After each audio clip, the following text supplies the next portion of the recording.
அண்ணாமலை அவர்கள் தலைவர் பதவியை விட்டு போனதுக்கு அப்புறமும் இந்த அரசியல் அவரை சுற்றி தான் நடந்துக்கிட்டே இருக்குது. இன்றைக்கி பாஜகவுக்குள்ளே நடக்கக்கூடிய சில பிரச்சனைகளுக்கும் அண்ணாமலை தான் காரணம் அப்படின்னு நிறைய பேர் கிளம்ப ஆரம்பிச்சிட்டாங்க. இன்றைக்கி என்ன நடக்குது? அதிமுக கூட்டணி வேண்டாம் அப்படின்னு ஒரு குரூப் இருக்காங்க. அண்ணாமலை அவர்களுக்கு அதிமுக கூட்டணி பிடிக்கலை அப்படிங்கிறது கன்ஃபார்மாக தெரியும். அது அவர் வெளிப்படையாகவே சொல்லியிருக்காரு. இப்போது சமீபத்தில் பேட்டி அளித்த ராம சீனிவாசன் அவர்கள் கூட அதை உறுதிப்படுத்தியிருக்கார். அண்ணாமலை இருந்தால் அதிமுக கூட்டணி இருக்காது, அவர் போய் கூட்டணி பேச்சுவார்த்தையெல்லாம் பேச முடியாது, ஏன்னா அவருக்கு பிடிக்காது அப்படிங்கிறது அவர் ரொம்ப தெளிவாக சொல்லிட்டார். அதே சமயம் அண்ணாமலை அவர்களும் உங்களுக்கு அதிமுக கூட்டணி வேணும்னா தாராளமாக நீங்கள் வச்சுக்கோங்க அப்படின்னு சொல்லி அவர் விலகிட்டார், ஒதுங்கிட்டார்.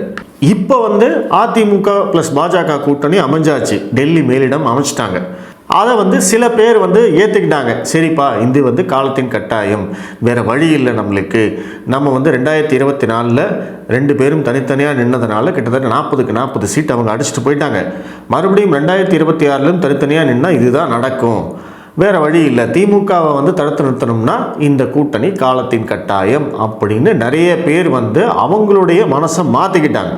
அவங்களுக்கும் இந்த கூட்டணியில் விருப்பம் இல்லைனாலும் ஓகே, இது கட்சி எடுத்த முடிவு அப்படின்னு ஏற்றுக்கிட்டவங்க நிறைய பேர் இருக்காங்க. இன்னும் ஒரு சிலர் அண்ணாமலையை பதவி நீக்கம் செய்தது ஒரு மிகப்பெரிய தவறு, அதை எங்களால் ஏற்றுக்கவே முடியாது. இன்றைக்கி கட்சி பாருங்கள் எப்படி இருக்குன்னு, கட்சிக்காக இவ்வளவு வேலை செஞ்சு 3%லேருந்து 12% வாக்கு வங்கி கொண்டு வந்த ஒரு கட்சி தலைவரை நீங்கள் எப்படி நீக்கலாம் அப்படின்னு சொல்லி அதற்கு எதிர்ப்பு தெரிவித்து அமித்ஷா அவர்களையோ மோடி அவர்களையோ இல்லை இப்போ இருக்கக்கூடிய நயினார் நாகேந்திரன் அவர்களையோ விமர்சனம் செய்கிறவங்களும் இங்கே இருக்கத்தான் செய்கிறாங்க. இன்னொரு பக்கம் அதிமுக பாஜக கூட்டணி அமைந்தாலும் இன்னைக்கு பாஜக என்ன செஞ்சிட்டு இருக்காங்க? அண்ணாமலை அவர்கள் தலைவராக இருந்தபோது கட்சி எவ்வளவு ஆக்டிவாக இருந்தது, அதில் 10% கூட இன்னைக்கு இல்லைன்னா எப்படிங்க? எப்படி கட்சி வளரும்? எப்படி அந்த ஓட்டை நம்ம தக்க வைப்போம்? இன்னைக்கு அதிமுக கொடுக்கக்கூடிய சீட்டை வாங்கிக்கணும்னு நிறைய பேர் பேச ஆரம்பிச்சிருக்காங்க. எண்ணிக்கை முக்கியம் இல்லை, எண்ணம் தான் முக்கியம் அப்படின்னு கட்சி தலைவரே பேசுகிறாரு. அப்போ இதெல்லாம் பார்க்கும்போது எங்களுக்கே இதாக இருக்கு இல்லையா? இப்போ 10%, 11% வாக்கு வங்கி இருக்கக்கூடிய பாஜகவுக்கு அவங்க வெறும் 20 சீட்டு தருவோம், 25 சீட்டு தருவோம்னு அதிமுகவில் இருக்கிறவங்கெல்லாம் பேசிகிட்டு இருக்காங்களே, அதற்கு ஏதாவது எதிர்ப்பு தெரிவிக்க வேண்டாமா? திமுக ஒவ்வொரு நெரேட்டிவாக செட் பண்ணி அவங்க அடித்து விளையாடிட்டு இருக்காங்க. இன்றைக்கி அந்த டாஸ்மாக் ஊழல் அப்படிங்கிறது ஒரு மிகப்பெரிய அளவுக்கு எதிர்க்கட்சிகள் பயன்படுத்தி இருக்கணும். ஆனால் அதை அப்படியே கோட்டை விட்டுட்டு அதை பற்றி எதுவுமே பேசாமல் அதிமுக தனியாக அரசியல் பண்ணிக்கிட்டு இருக்காங்க, பாஜக தனியாக பேசிக்கிட்டு இருக்காங்க. அப்போ இதுக்கு எதுக்கு கூட்டணி வைக்கணும்? திமுகவுக்கு ஒரு செக் வைக்கிற மாதிரி எந்த விதத்துலையும் நீங்கள் அரசியல் செய்யலை அப்படின்னா இந்த கட்சியோடைய எதிர்காலம் என்ன அப்படின்னு கவலைப்படுறவங்க ஒரு சாரார் இங்கே இருக்காங்க. இவங்க பல குரூப்பாக இருந்தாலுமே இவங்க ஒவ்வொரு குரூப்லேயும் அவங்களுடைய கருத்துக்கள் என்ன? ஒருத்தர் அண்ணாமலை தான் தலைவராக இருக்கணும், அதிமுக கூட்டணி வேண்டான்னு சொல்கிறாரு. ஒருத்தர் அதிமுக கூட்டணி இருந்தாலும் பரவாயில்ல, பட்டு கட்சி ஆக்டிவாக இருக்கணும் அப்படின்னு சொல்கிறாங்க. இன்னொருத்தர் அதிமுக கூட்டணி பரவாயில்லைங்க, ஆனால் அதே சமயம் பாஜகவுக்கு ஏற்ற இடங்களை அவங்க கொடுக்கணும், நம்ம ஜெயிக்கக்கூடிய இடங்களை அவங்க கொடுக்கணும், அப்போ தான் இந்த கூட்டணி ஒர்க் அவுட் ஆகும் அப்படின்னு சொல்கிறவங்களும் இருக்காங்க. இன்னொரு குரூப் சார் நாங்கள் அண்ணாமலைக்காகத்தான் அரசியலுக்கே வந்தோம், அவரை பின்தொடர்ந்து தான் பாஜக கட்சிக்கு வந்தோம், எங்களுக்கும் பாஜகவுக்கும் எந்த சம்மந்தமும் இல்லை, எங்களுக்கு அண்ணாமலைக்கு மட்டும்தான் சம்பந்தம், அவரே இல்லைன்னு ஆனதுக்கப்புறமா நாங்கள் எதுக்குங்க பாஜகவுக்கு ஓட்டு போடணும், எங்களோட ஓட்டு பாஜகவுக்கு கிடையாது, எங்கள் குடும்பத்தில் யாருடைய ஓட்டும் பாஜகவுக்கு கிடையாது அப்படின்னு முடிவெடுத்திருக்கிறவங்களும் ஒரு குரூப் இருக்காங்க. பெரும்பாலும் இவங்க எல்லாருடைய நோக்கமும் என்ன அப்படின்னா தமிழகத்தில் பாஜக கட்சி வளரணும் அப்படிங்கிறது தான் இவங்க எல்லாருடைய நோக்கமும். ஆனால் இப்போ அவங்களுடைய கருத்துக்கள் தனித்தனியாக பிரிஞ்சிருக்கிற மாதிரி தோணுது நம்மளுக்கு. அதை நம்ம எல்லாருமே புரிஞ்சுக்கணும். ஒருத்தர் இன்னைக்கு கட்சியை விமர்சிக்கிறாரு, மாநில தலைவரை விமர்சிக்கிறாரு, கட்சியில் இருக்கக்கூடிய 2ஆம் கட்ட தலைவர்களை விமர்சிக்கிறாரு அப்படின்னா அவர் பாஜக கட்சி வேண்டாம் அப்படிங்கிறதுக்காக விமர்சிக்கல. பாஜக வேண்டும், பாஜக நன்றாக செயல்பட வேண்டும், பாஜக நன்றாக வளர்ச்சி அடைய வேண்டும், பாஜக இங்கே ஆட்சிக்கு வர வேண்டும் அப்படிங்கிற ஆசை இருக்கிறதுனால தான் அவர் இன்னைக்கு கட்சியை விமர்சிக்கிறாரு, கட்சி தலைவர்களை விமர்சிக்கிறார். அவங்களுக்கு பாஜகவே வேண்டாம் அப்படின்னா அவங்க இதை பற்றி பேசணுங்கிற அவசியமே இல்லையே, சந்தோஷமாக சிரித்து ஜாலியாக மீன் போட்டு போயிட்டே இருக்கலாமே. அப்போ அவங்க பேசுறதுடைய நோக்கத்தை வந்து புரிஞ்சுக்காம அவங்க பேசவே கூடாது, அதை எப்படி செய்யலாம், அவங்க எப்படி விமர்சிக்கலாம் அப்படின்னு சொல்லி அவங்களுக்கு வந்து எதிராக பேசுவது, அல்லது அவர்கள் மேல் நடவடிக்கை எடுப்பேன் என்று சொல்வது, அல்லது அவர்களை பிராண்ட் செய்வது. இவங்க பேசுகிறாங்க பார்த்தீங்களா, இவங்க எல்லாருமே அண்ணாமலையோட ஆளுங்க. அதனால தான் இப்படி பேசுகிறாங்க. அண்ணாமலைக்கு வந்து அதிமுக கூட்டணி பிடிக்கல, அதனால் அதே மாதிரி அவர்களுடைய ஆதரவாளர்களுக்கும் அதிமுக கூட்டணி பிடிக்காம தான் இப்படி பேசிக்கிட்டு இருக்காங்க. இந்த கூட்டணியை எப்படியாவது கலைக்கணும்னு பேசிக்கிட்டு இருக்காங்க. மாநில தலைவரை பற்றி வந்து தப்பாக பேசுகிறாங்க அப்படின்னு நிறைய விவாதங்கள் தொடர்ச்சியாக போயிட்டே இருக்குது.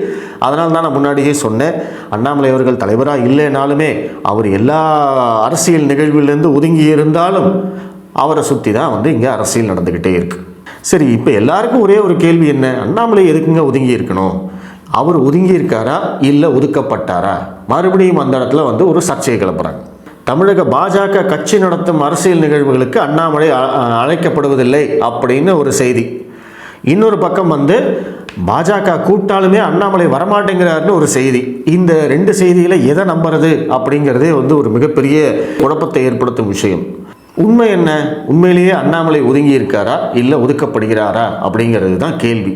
அவர் வந்து கண்டிப்பாக ஒதுங்கி இருக்கிறார் அப்படிங்கிறது தான் என்னுடைய கருத்து.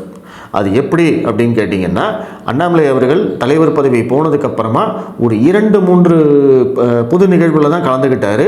அந்த நிகழ்வுகளையும் மாநில தலைவரை விடவும் அண்ணாமலைக்குத்தான் அதிக வரவேற்பும் அதிக ஆரவாரமும் அதிக மக்கள் ஆதரவும் இருந்தது. பொதுமக்கள் ஆதரவாகவும் சரி, தொண்டர்கள் ஆதரவாக இருந்தாலும் சரி, அதை வந்து நம்ம கண்கூட பார்த்தோம்.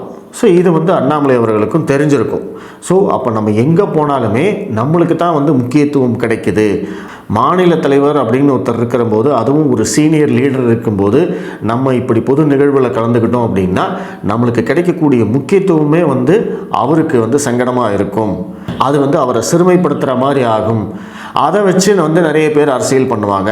பார்த்தீங்களா, அண்ணாமலைக்கு முக்கியத்துவம் கிடைக்குது அப்படிங்கிறதுக்காகவே அவர் வேணும்னே நிறைய பொது நிகழ்ச்சிகளில் கலந்துக்கிறாரு, அதன் மூலமாக நயினாருடைய பெருமையை குலைக்கிறார் அப்படிங்கிற மாதிரி அப்போ மாற்றி பேசுவாங்க. இன்றைக்கி வந்து என்ன பேசுகிறாங்க, அவர் வரமாட்டேங்கிறாரு, அவரை ஒதுக்கிட்டாங்க, இப்படியெல்லாம் பேசுகிறவங்க அவர் வந்தார் அப்படின்னா நாளைக்கு என்ன பேசுவாங்க, இல்லை இவர் வந்து வேணும்னே செய்கிறாரு அப்படின்னு மாற்றி பேசுவாங்க. நரம்பில்லா நாக்கு எப்படி வேணாலும் பேசும். ஸோ இதை வந்து திரு அண்ணாமலை அவர்கள் புரிஞ்சுக்கிட்டாரு. அதனால தான் வந்து நம்ம ஒரு இடைவெளி கொடுப்போம், அதுக்குள்ளே வந்து திரு நயினார் நாகேந்திரன் அவர்கள் எமர்ஜ் ஆயிடுவார், இது எல்லாமே கொஞ்சம் அடங்கிடும் அப்படிங்கிறதுக்காகத்தான் அவர் ஒதுங்கி இருக்காரு அப்படிங்கிறது என்னுடைய எண்ணம். கட்சி நிகழ்ச்சிகளில் பெருசாக கலந்துக்கல, பொது நிகழ்வுகளையும் வந்து அவர் பெருசாக கலந்துக்கல. எனக்கு தெரிஞ்சு இன்றைக்கி வந்து சாணக்கியாவோட உரை வீச்சு அப்படிங்கிற நிகழ்ச்சியில் கலந்துக்கிட்டு ஆப்ரேஷன் சிந்தூர் பற்றி பேசுகிறாருன்னு நினைக்கிறேன்.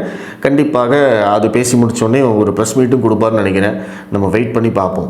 ஸோ இதுதான் வந்து அவர் ஒதுங்கி இருக்கிறதுக்கான காரணமாக இருக்கும். அது ஒன்று தான் ஒரே காரணம், வேறு எதுவுமே இல்லை.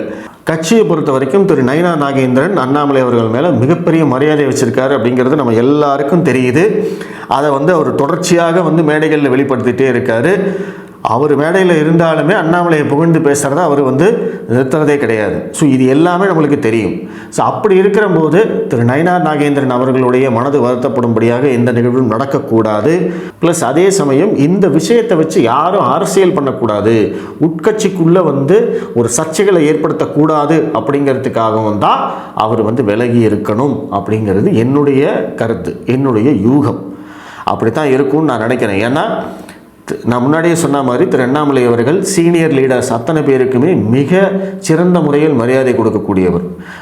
அவரை பற்றி நிறைய வெளியில் சொல்லுவாங்க. ஆனால் தொடர்ச்சியாக அவருடைய மேடை நிகழ்ச்சிகள், அவர் எப்படி சீனியர் லீடர்கிட்ட நடந்துக்கிறாரு, எப்படி அவங்கள பற்றி பேசுகிறாரு அப்படிங்கிறதையெல்லாம் பார்த்தவன் அப்படிங்கிற முறையில் என்னால் அதை உறுதியாக சொல்ல முடியும். அவர் யாரையுமே வந்து மரியாதை குறைவாக நடத்துனது கிடையாது.